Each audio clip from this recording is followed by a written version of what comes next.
আপনি কি জানেন কথা, কসম আর পারিবারিক সিদ্ধান্তও আল্লাহ আমাদের পরীক্ষা নেন? সূরা আল বাকারার আয়াত 225 থেকে 235-এ আল্লাহ তাআলা আমাদের শেখান, অযথা কসমের জন্য আল্লাহ পাক শাস্তি দেন না, কিন্তু ইচ্ছাকৃত মিথ্যা কসমের জন্য অবশ্যই জবাবদিহি আছে। পরিবার ও দাম্পত্য জীবনে রাগ, আবেগ, তাড়াহুড়া করে সিদ্ধান্ত নেওয়া নিষেধ। তালাক, ইদ্যত, বিয়ের বিষয়ে ইনসাফ, ধৈর্য, আল্লাহ ভীতি বজায় রাখা উচিত। আল্লাহ জানেন আমাদের মনের কথা ও নীরব নিয়ত। এই আয়াতগুলো তিলাওয়াত করলে কথার সংযম আসে, পারিবারিক জীবনে ভারসাম্য তৈরি হয়, হঠকারী সিদ্ধান্ত থেকে বাঁচা যায়, তাকওয়া ও আত্মনিয়ন্ত্রণ বৃদ্ধি পায়। আপনি যদি চান শান্ত পরিবার, পরিমত কথা আর আল্লাহর সন্তুষ্টি, তাহলে আজই তিলাওয়াত করুন সূরা আল বাকারার আয়াত 225 থেকে 235।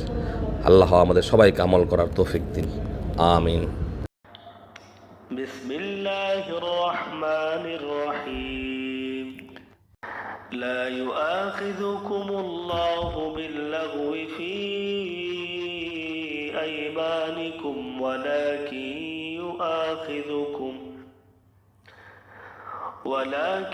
يؤاخذكم بما كسبت قلوبكم والله غفور حليم। আল্লাহ তোমাদের অর্থহীন শপথের জন্য তোমাদেরকে পাকড়াও করবেন না, কিন্তু তোমাদের অন্তরের সংকল্পের জন্য দায়ী করবেন। আল্লাহ ক্ষমাশীল, সহনশীল।